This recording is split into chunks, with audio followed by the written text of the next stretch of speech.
ओम शांती. आजच्या लेसनमध्ये आपण शिव आणि शंकर यांच्यामधलं अंतर जाणून घेणार आहोत. तर बघा, दोघांचं नावसुद्धा वेगवेगळं आहे, स्वरूपसुद्धा वेगवेगळं आहे आणि कर्तव्यसुद्धा वेगवेगळं आहे आणि ते राहतातसुद्धा वेगवेगळ्या लोकमध्ये. आणि म्हणूनच सांगितलं की शिव आणि शंकर यांच्यामध्ये महान अंतर आहे. परंतु भारतवासियांनी काय केलं, भारतीयांनी शिव आणि शंकर हे एकच आहे हे समजून घेतलं.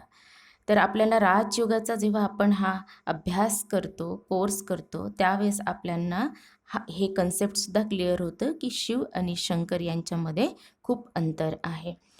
आता बघा, शंकर महादेव असं म्हटलं जातं आणि नेहमी तुम्हाला दिसत असणार त्यांचं चित्र असं की ते कैलास जे पर्वत आहे त्याच्यावर ते बसलेले असतात, तपस्या करताना दाखवतात. मग आपल्याला विचार करायला पाहिजे, त्यांनी तपस्या का केली? त्यांना शांतीची आवश्यकता होती का? मग त्यांनी कोणाचं ध्यान केलं है ना, हे सुद्धा आपल्याला क्लिअर पाहिजे. आता बघा, जेवढे पण आपण शंकर देवता आहेत त्यांचे आपण काय चित्र पाहतो, तर ते सर्व चित्र तपस्या स्वरूपमध्येच दाखवलेले आहे, तपस्वी स्वरूप दाखवलेलं आहे. आणि त्यांच्या समोर नेहमी शिवलिंग दाखवलेलं असतं.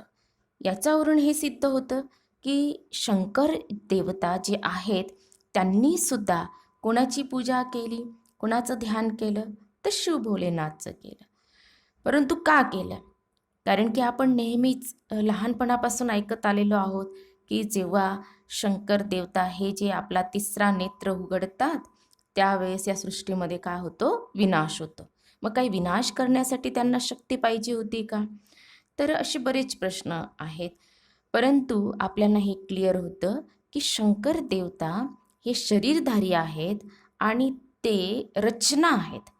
ज्या प्रकारे आपण सर्व मुलं शिवबाबांची रचना आहोत, शिवबाबा रचयिता आहेत, त्याचप्रमाणे शंकर देवतासुद्धा काय आहे, रचना आहेत है ना. तर जे काही दाखवलेलं आहे हे सगळं शास्त्रानुसार दाखवलेलं आहे.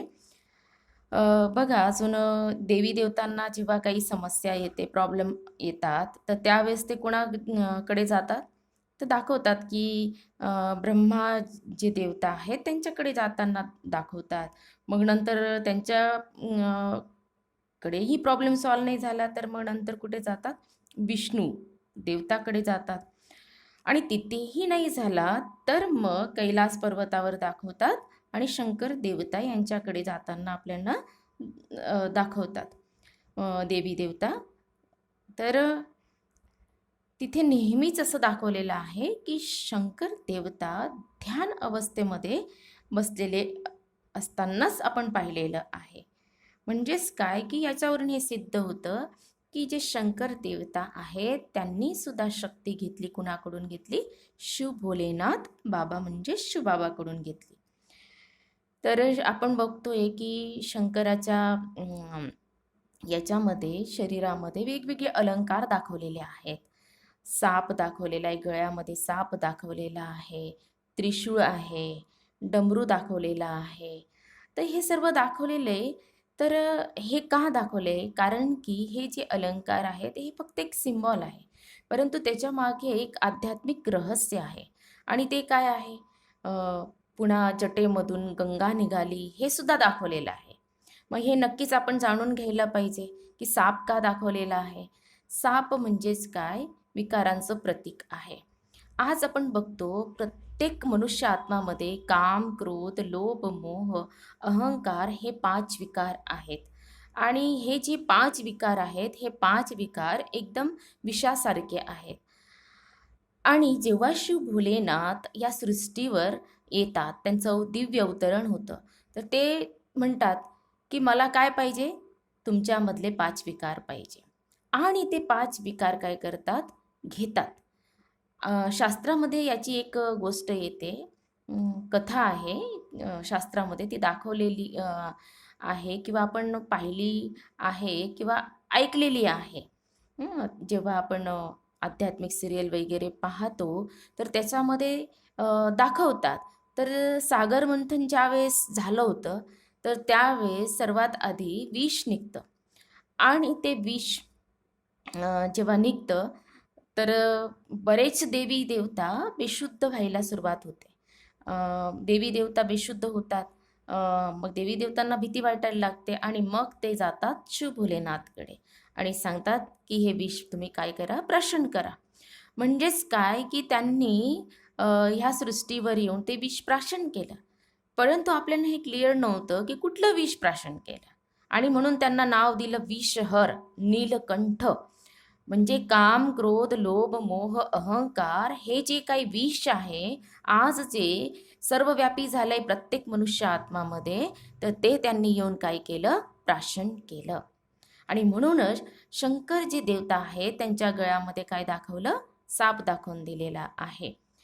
पुन्हा आपण बघतोय की जटेमधून गंगा निघाली. आता बऱ्याच जण आज जटाही ठेवत असतील, परंतु आपण पाहतो त्यांच्या याच्यातून काही पाणी तरी निघतं का, पाण्याचा एक थेंब तरी निघतो का? म्हणजेच काय की असं काही जटेतून गंगा नाही निघाली. गंगेबद्दल प्रसिद्ध आहे, शास्त्रामध्ये दिलेलं आहे की भगीरथने या सृष्टीवर गंगा आणली. आता कुठली गंगा आणली? भगीरथ म्हणजे कोण आहे? भगीरथ म्हणजेच काय, भाग्यशाली रथ, भगवानचा रथ, भाग्यशाली रथ. आणि रथ म्हणजे शरीर, की ज्या शरीरामध्ये, ज्या रथामध्ये भगवानने प्रवेश करून गंगा वाहिली. तर कुठली गंगा वाहिली असेल बरं? पाण्याची नव्हे, तर ती म्हणजे ज्ञानगंगा. आणि म्हणूनच ते दाखवून दिलं की जटेतून गंगा निघाली. आता मी तुम्हाला पुढे क्लिअर करणार की भागीरथ कोण आहे. मग नंतर त्रिशूळ, त्रिशूळ जो अलंकार दाखवलेला आहे त्याचं काय रहस्य आहे? आता बघा, ही सृष्टी तर विनाशाकडे चाललेलीच आहे. आधी सुरुवातीला फक्त लोकांना असं वाटायचं की ब्रह्माकुमारीजमध्ये फक्त सांगितलं जातं की विनाश होणार, विनाश होणार, विनाश होणार.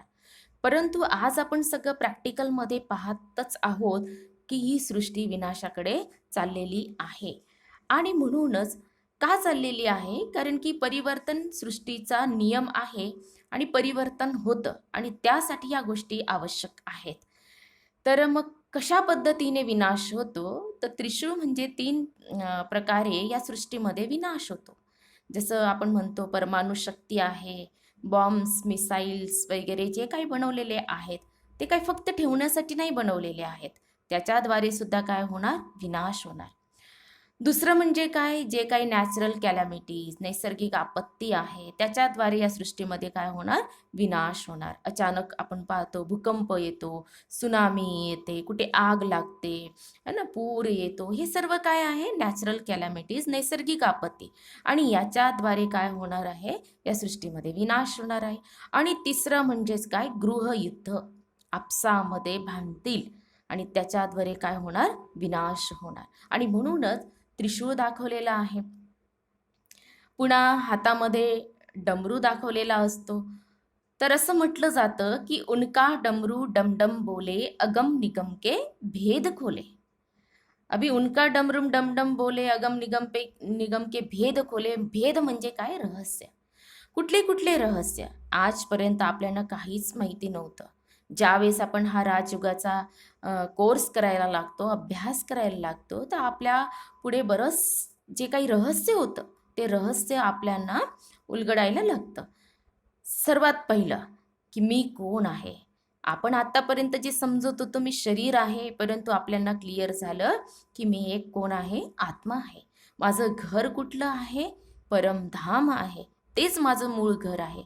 आणि माझे सत्यपिता कोण आहे?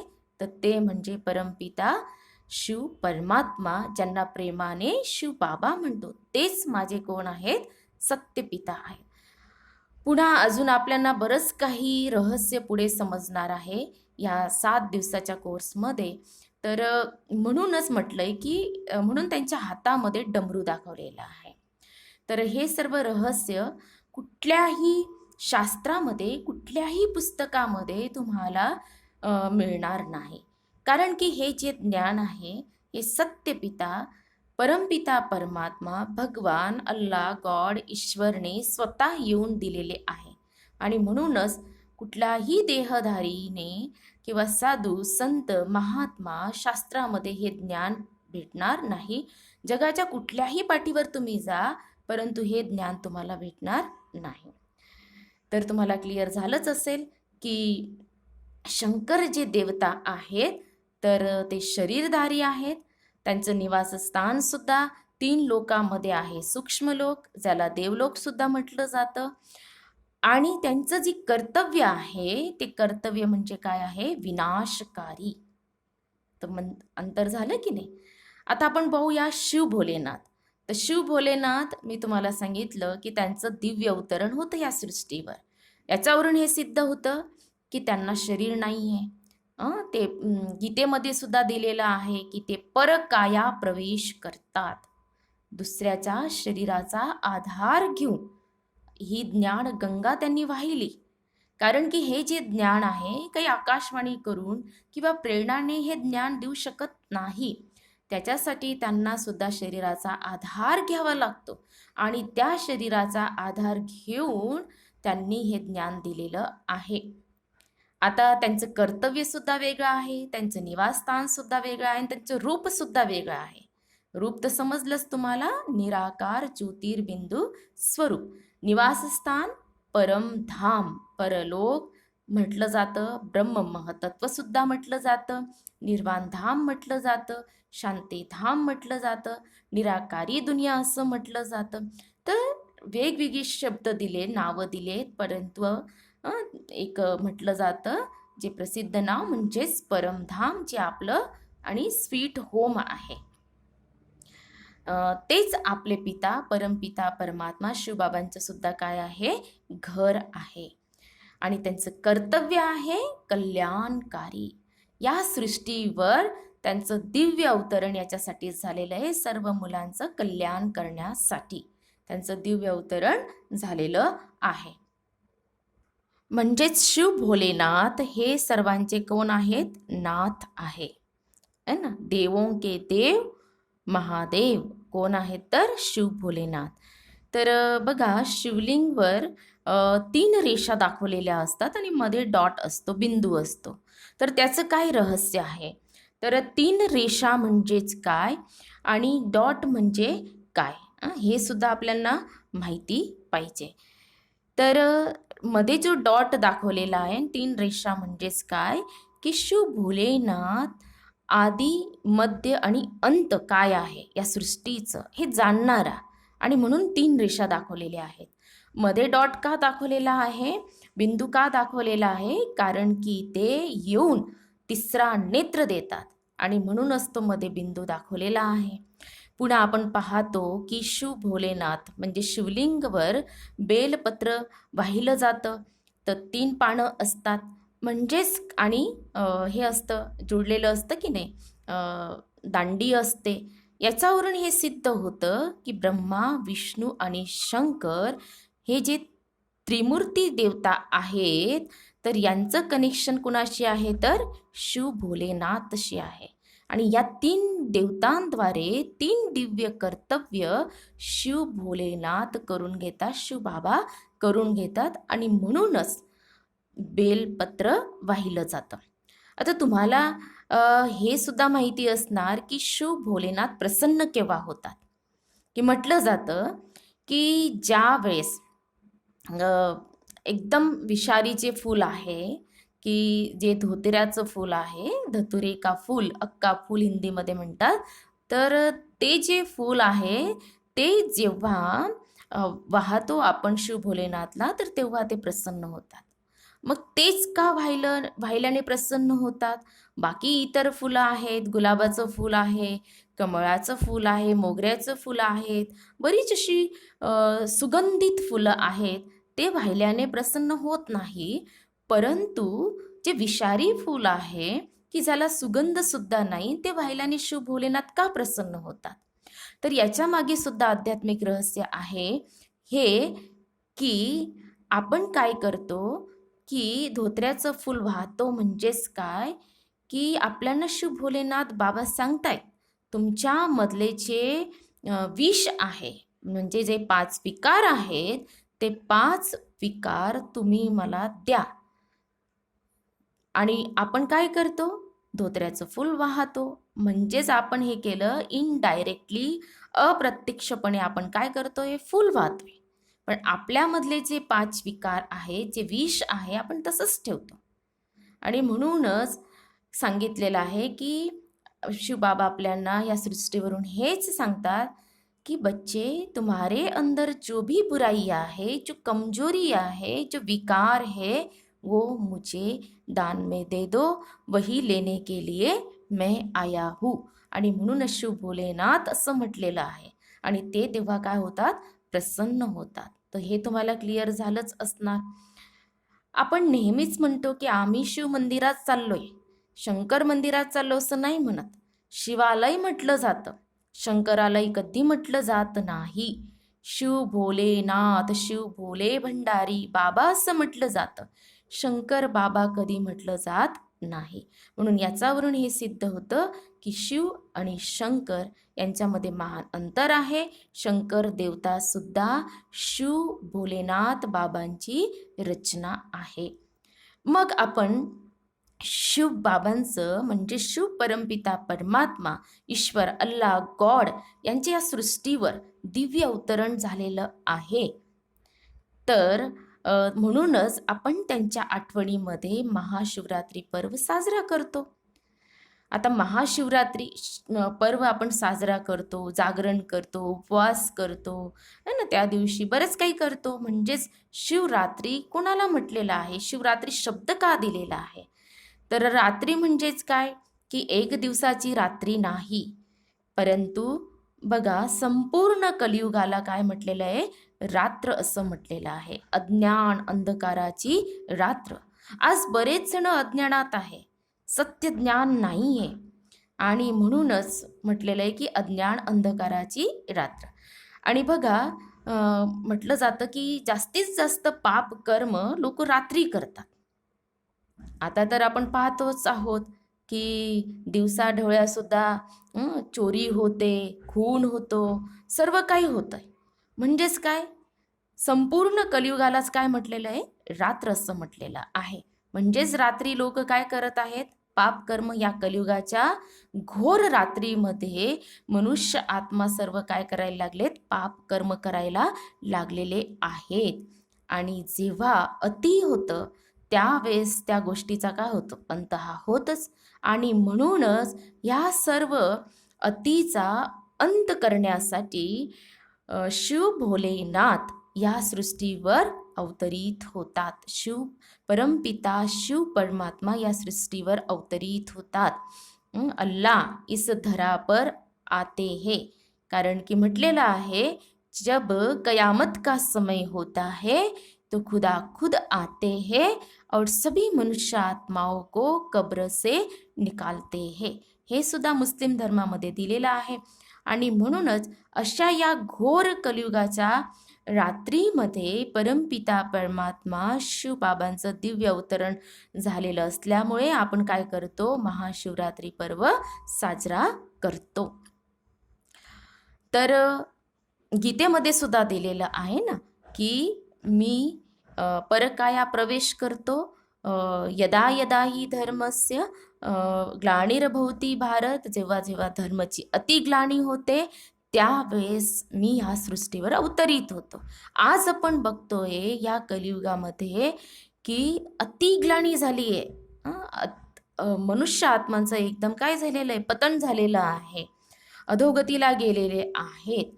आणि म्हणूनच शिवबाबांचं या सृष्टीवर अवतरण झालेलं आहे. आता आपण शिवरात्री पर्व साजरा करतो. तर शिवरात्री मध्ये आपण काय काय करतो? उपवास आणि जागरण. त्याचाही मी तुम्हाला अर्थ सांगते, आध्यात्मिक अर्थ काय आहे. त्याआधी की म्हटलेलं आहे की ज्ञान सूर्य प्रगटा, अज्ञान अंधेर विनाश. जेव्हा ज्ञान सूर्य शिव परमपिता परमात्मा प्रकट होता तर अज्ञान अंधकार काय होतो? नष्ट व्हायला लागते. तर अज्ञान अंधकार म्हणजेच काय की आपल्यामधले जे 5 विकार आहेत, काम, क्रोध, लोभ, मोह, अहंकार हे आपल्यामधून हळूहळू निघायला सुरुवात होते. तर बघा आता खरी खरी आपल्याला शिवरात्री जर साजरी करायची असेल तर त्याच्यासाठी जागरण कुठलं, उपवास कुठला हे सुद्धा आपल्याला माहिती पाहिजे. जागरण म्हणजेच काय की म्हणतात की ज्योत जागृत ठेवायची. तर कुठली ज्योत जागृत ठेवायची? तर आपली जी आत्मरूपी ज्योत आहे तर ती जागृत ठेवायची. फक्त आपल्या स्वतःचीच ठेवायची का? नाही. तर इतरांची सुद्धा ज्योत आपल्याला काय करायची? जागृत करायची आहे. आणि म्हणूनच म्हटलं जातं ना, ज्योत से ज्योत जगाते चलो, प्रेम की गंगा बहाते चलो. मग ज्याप्रमाणे माझी आत्मरूपी ज्योत जागृत झालेली आहे तर मला सुद्धा हे महत्त्वाचं आहे की इतरांची ज्योत सुद्धा जागृत व्हायला पाहिजे. म्हणजेच काय की मला जे काही शिव भोलेनाथ शिव बाबांकडून प्राप्त झालेलं आहे ते इतरांना सुद्धा त्याची प्राप्ती व्हायला पाहिजे. मला जसं हे सत्य ज्ञान मिळालेलं आहे आणि त्याच्यामुळे माझी ज्योत दिवसेंदिवस उजळत चाललेली आहे, त्याचप्रमाणे मला इतरांची ज्योत सुद्धा काय करायची? पेटवायची, जागृत करायची आहे हे सत्य ज्ञानाद्वारे. म्हणजेच तेव्हा आपण काय करतो? खऱ्या अर्थाने जागरण करतो. उपवास. उपवास म्हणजे काय? उप म्हणजे वरती, वास म्हणजे राहणे. तर राहणे वरती कसं राहणे? प्रभूच्या सान्निध्यामध्ये, परमात्माच्या सान्निध्यामध्ये, परमेश्वराच्या सान्निध्यामध्ये. तर कसं काय राहू शकतो आपण? तर मन आणि बुद्धीद्वारे आपण त्यांच्या सान्निध्यामध्ये राहू शकतो. परंतु आपण बघतो ज्या दिवशी उपवास असतो बरेच जणांचा स्मृतीमध्ये, बुद्धीमध्ये, मनामध्ये काय विचार येतात? हां, आज कुठला फराळ करायचा? काय करायचं? बऱ्याच गोष्टी चाललेल्या असतात. परंतु खऱ्या अर्थाने उपवास म्हणजे काय आहे? की प्रभूच्या सान्निध्यामध्ये राहणं. आणि उपवासाचा अजून एक अर्थ आहे की उपवासाचा अर्थ म्हणजे आपल्यामधले जे काही वाईट संस्कार आहेत, वाईट सवयी आहेत, त्यांचा आपल्याला काय करायला पाहिजे? उपवास करायला पाहिजे. जर का मी नेहमीच निगेटिव्ह विचार करत असणार, पॉझिटिव्ह नाही आहे, तर मला चेंज व्हायला पाहिजे आणि विचार करायला पाहिजे. समजा मी एक उदाहरण सांगते की मला खूप राग येतो, मला क्रोध येतो, है ना, मी द्वेष करते. तर ह्या सगळ्या ज्या गोष्टी आहेत, माझ्यामध्ये ईर्ष्या आहे, तर आपण ठरवायला पाहिजे की आजपासून माझ्यामधला जो हा वाईट संस्कार आहे किंवा माझ्यामध्ये जे काही वाईट विचार येतात, मी त्यांचा आज काय करत आहे? उपवास करत आहे. किंवा एखाद्यामध्ये कसलं व्यसन असेल, कोणाला गुटखाचं व्यसन असेल, दारूचं असेल, बिडी, सिगारेट, बरेच काही व्यसन आहे. तर उपवास करायचा की आजपासून मी हे व्यसन सोडून देत आहे. तो खरा उपवास झाला. बरेच जण उपवासही करतात आणि व्यसनही करतात आणि आपल्यामधले उपवासाच्या दिवशी उपवास तर असतो आणि राग राग करणार, तर त्याला काही अर्थ नाही. आणि म्हणूनच खऱ्या अर्थाने उपवास म्हणजेच काय? आपली मन बुद्धी एकदम शुद्ध, कुठल्याही प्रकारचे नाही, अंतर्मुखी होऊन आपण आपल्या प्रभूच्या म्हणजे परमात्माच्या आठवणीमध्ये राहणं, तर तो खऱ्या अर्थाने काय झाला? उपवास झाला. तर हे तुम्हाला क्लिअर झालंच असेल की महाशिवरात्री पर्व आपण कसा साजरा करायला पाहिजे. तर आता जेव्हा महाशिवरात्री येणार तर तुम्ही सुद्धा हा दृढ संकल्प करायचा की जसं मला हे ज्ञान ऐकायला भेटलेलं आहे आणि या ज्ञानामुळे बरंच काही रहस्य मला समजलेलं आहे आणि प्रॅक्टिकल लाईफमध्ये मला हे ज्ञान यूज करायचं आहे, तर त्याचप्रमाणे मी सुद्धा काय करणार की माझे जेवढे मित्रसंबंधी आहेत, माझे जेवढे नातेवाईक आहेत, जेवढे माझे संबंध संपर्कमध्ये जेवढे आहेत, त्या सर्व आत्मांची ज्योती मी काय करणार? जागृत करणार. म्हणजेच आपण खऱ्या अर्थाने महाशिवरात्री पर्व काय करणार? साजरा करणार. तर आपण हिंदू बद्दल पाहत होतो की हिंदू धर्मामध्ये परमपिता परमात्माला ज्योतिर्लिंगम असं म्हटलेलं आहे. आणि गीतेमध्ये सुद्धा बघा की ज्या वेळेस दाखवलेलं आहे की श्रीकृष्ण अर्जुनाला गीता ज्ञान देत होते, तर त्यावेळेस त्यांनी सांगितलं की मैं अकर्ता हूँ अजन्मा हूँ. आणि त्यावेळेस अर्जुनाला संशय येतो की हे प्रभु आपका मुझे असली रूप दिखाओ, असली स्वरूप दिखाओ. आणि त्यावेळेस त्यांना साक्षात्कार, अर्जुनाला श्रीकृष्णाने साक्षात्कार करवला. आणि तो म्हणजे कुठला? हजारो सूर्यो से भी तेजोमय असं स्वरूप, विराट स्वरूप दाखवलं. म्हणजेच काय, गीतेमध्ये सुद्धा वर्णन आहे की तेज, हजारो सूर्यो से तेजोमय, तेज म्हणजेच काय झालं? प्रकाश झाला, है ना. तर त्याचं वर्णन केलेलं आहे. म्हणजेच काय, परमात्माचं स्वरूप कसं आहे? निराकार ज्योतिबिंदू स्वरूप आहे. आणि गीतेमध्ये दिलेलं आहे, श्रीकृष्ण वाच नाही दिलेलं आहे, परंतु आहे भगवानु वाच. भगवानु वाच की मैं मनुष्य सदृश जन्म नहीं लेता हूँ, हे गीतेमध्ये दिलेलं आहे. आता पुढे अजून मी तुम्हाला क्लिअर करणार की गीता ज्ञान हे कुणी दिलं, हे सुद्धा तुम्हाला पुढच्या लेसनमध्ये क्लिअर होणार. आता आपण हिंदू धर्माबद्दल पाहिलं. आता मुस्लिम धर्मामध्ये बघा, ते सुद्धा मूर्तीपूजेला मानत नाही, परंतु आठवण करतात अल्लाह, है ना, अल्लाह म्हणून, आणि म्हणतात की अल्लाह एक नूर आहे. जसं हिंदू धर्मामध्ये ही एक मान्यता आहे की 4 धामची यात्रा करायला पाहिजे, है ना. आपण आपल्या जीवनामध्ये आलेलो आहोत, तर प्रत्येकाने 4 धाम करायला पाहिजेच. तर त्याच प्रकारे मुस्लिम धर्मामध्ये सुद्धा म्हटलं जातं की आपण आपल्या जीवनामध्ये हज करायला पाहिजे. मक्का मदिना येथे हज करण्यासाठी लोक मुस्लिम धर्मामध्ये जातात. तर तिथे सुद्धा एक दगड आहे, आणि त्या दगडाचं जे नाव आहे ते म्हणजे संग ए अस्वद. दुसरं त्याचं नाव आहे नूरे इलाही. आता नूरचा अर्थ काय होतो? तेज, म्हणजेच ज्योती, जो तेजोमय आहे ना, ज्योती स्वरूप. आता भारतवासी म्हणजे हिंदू धर्मामध्ये काय म्हटलं? ज्योतिर्लिंग. आणि ज्योती म्हणजेच काय? प्रकाश, तेज. नूर म्हणजेच काय? प्रकाश, तेज, तोच अर्थ होतो. आता मुस्लिम धर्मामध्ये सुद्धा ही मान्यता आहे की तिथे जो दगड होता, ज्याचं नाव नूरे इलाही संग ए अस्वद आहे, तर तो आधी पांढरा होता, परंतु म्हटलं जातं की लोगों के पाप धोते धोते ये पत्थर भी काला पड़ गया. तर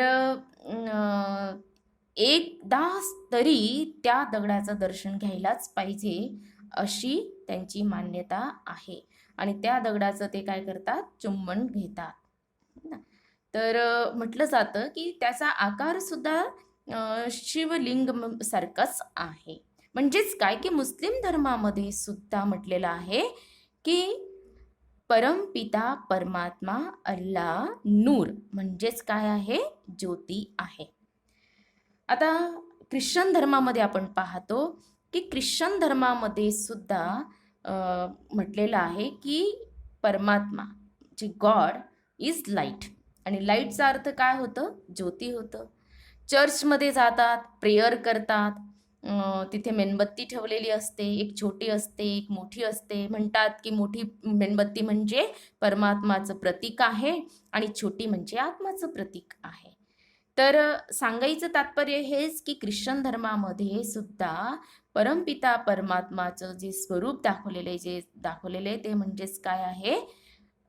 ज्योती स्वरूप. लाईट म्हणजेच काय? ज्योती आहे.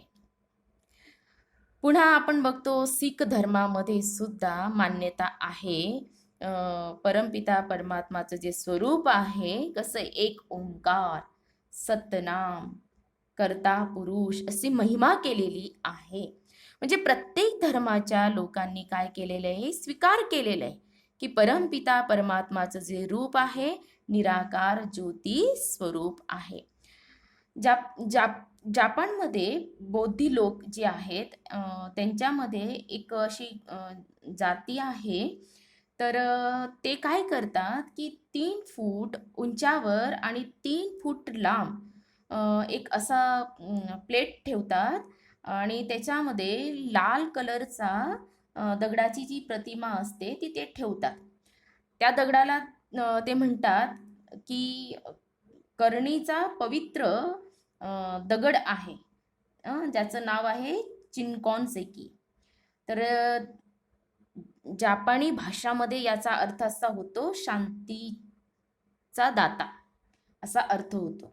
म्हणजेच काय की शांतीसाठी ध्यान करण्यासाठी त्यांनी ते दगडाला ठेवलं आणि त्याच्यामुळे त्यांनी ध्यान केलं आणि कोणाचं? परमपिता परमात्माचं. तर ह्या सर्व आपण जे ऐकलं की परमपिता परमात्माचं प्रत्येक धर्मामध्ये जी काही मान्यता आहे ज्योतिष स्वरूपची, फक्त वेगवेगळे शब्द दिले. कुठले? की ख्रिश्चन धर्मामध्ये लाईट म्हटलं, हिंदू धर्मामध्ये ज्योतिर्लिंगम म्हटलं, मुस्लिम धर्मामध्ये नूरे इलाही म्हटलं आणि शीख धर्मामध्ये गुरु नानकजीने आपल्याला स्पष्ट म्हणजे सांगितलेलं आहे शब्दांमध्ये की परमात्मा एक ओंकार, निराकार, निर्वैर, सत्यनाम, अकालमूर्त, अजोनी. तर ही परमात्माची महिमा केलेली आहे. तर याच्यावरून आपल्याला क्लिअर झालं की जे तुम्हाला सांगितलं होतं की वेगवेगळ्या मान्यता आहेत, परंतु त्याच्यामध्ये परमपिता परमात्माला ओळखण्यासाठी, परखण्यासाठी जी कसोटी दिलेली आहे, सर्व धर्ममान्य, सर्वोच्च, सर्वज्ञ, सर्वोपरी, अनंत, एक रस, अपरिवर्तनशील, ही जी काही कसोटी दिली, तर ही जी कसोटी आहे, जी मान्यता आहे की परमपिता परमात्मा निराकार आहे, तर ह्या मान्यताला ही कसोटी लागू पडते. आणि म्हणूनच हे प्रत्येक धर्माने स्वीकार केलेलं आहे की परमात्मा ज्योतिर्बिंदू स्वरूप आहे. तर परमपिता परमात्मा म्हणजेच भगवान परमेश्वराचा संपूर्ण परिचय काय झालं? ज्याप्रमाणे आपण आत्माच्या संपूर्ण परिचयमध्ये नाव, स्वरूप, क्वालिफिकेशन, ॲड्रेस आणि कर्तव्य काय आहे ह्या गोष्टी आपण पाहिल्या, जाणून घेतल्या. त्याचप्रमाणे परमपिता परमात्मा जे आत्माचे सत्यपिता आहेत, तर त्यांचा संपूर्ण जो परिचय आहे शॉर्टमध्ये सांगायचं म्हटलं म्हणजेच की नाव काय आहे? सदाशिव. आणि त्यांना स्वयंभू सुद्धा म्हटलेलं आहे. शिवशंभू, स्वयंभू म्हणजेच काय? स्वयंभू म्हणजे ज्यांना कोणी क्रिएट नाही केलेलं आहे, ते स्वतःच या सृष्टीवर येतात आणि आपला आणि त्यांचा परिचय आपल्याला करून देतात आणि म्हणूनच त्यांना स्वयंभू सुद्धा म्हटलेलं आहे. सदाशिव, ज्यांचं नाव कधी चेंज होत नाही. आणि स्वरूप कसं आहे? निराकार ज्योतिर्लिंगम, ज्योती स्वरूप, जे तुम्हाला क्लिअर केलं. वेगवेगळ्या धर्मामध्ये वेगवेगळे शब्द दिले. आणि क्वालिफिकेशन, जसं आत्माचे 7 गुण, ह्या आत्माची क्वालिफिकेशन, तर त्याचप्रमाणे आपण परमपिता परमात्मा म्हणजे शिवबाबांच्या क्वालिफिकेशनचं आपण तर वर्णन करू शकत नाही, परंतु सर्व गुणों में अनन्य असं म्हटलेलं आहे. सर्वज्ञ, सर्वोपरी, सर्वोच्च, अनंत, एक रस, अपरिवर्तनशील, हेच काय आहे? शॉर्टमध्ये सांगायचं म्हटलं, रूप में बिंदू और गुणों में सिंधू. नंतर ॲड्रेस काय आहे? ॲड्रेस हाच आहे की त्यांचं जे घर आहे, म्हणजे भगवानचं घर, परमात्माचं घर, अल्लाह, गॉडचं घर, आणि ज्यांना प्रेमाने आपण शिवबाबा म्हणतो, तर त्यांचं घर जे आहे परमधाम, ऊपर का निवासी असं म्हटलंय ना, परमधाम ते घर आहे. आणि कर्तव्य काय आहे? तर हेच कर्तव्य आहे की अधर्माचा विनाश करून सत्य धर्माची स्थापना करणं, पतित आत्मांना पावन बनवणं, अपवित्र आत्मांना पवित्र बनवणं, हे परमपिता परमात्माचं कर्तव्य आहे. आणि जी सृष्टी आता काय झालेली आहे, जुनी झालेली आहे, तिला पुन्हा नवीन बनवणं, हे कार्य, एक कर्तव्य परमपिता परमात्माचं आहे. आणि त्यांची येण्याची जी वेळ आहे, काळ जो आहे, तो काळ म्हणजे कलियुगाच्या शेवटी आणि सतयुगाचा प्रारंभी जे छोटंसं युग आहे ते म्हणजे संगम युग. या संगम युगामध्ये, या काळामध्ये, त्याला पुरुषोत्तम संगम युग पण म्हटलेलं आहे, तेव्हा परमपिता परमात्माचं या सृष्टीवर दिव्य अवतरण झालेलं आहे. तर आणि कशासाठी झालेलं आहे, तर अधर्माचा विनाश करून सत्य धर्माची स्थापना करण्यासाठी. तर त्यांचं जे अजून जे दिव्य कर्तव्य आहे परमपिता परमात्माचं, तर दिव्य कर्तव्य काय आहे, तर ते दिव्य कर्तव्य मी तुम्हाला पुढच्या लेसनमध्ये क्लिअर करते. ओम शांती.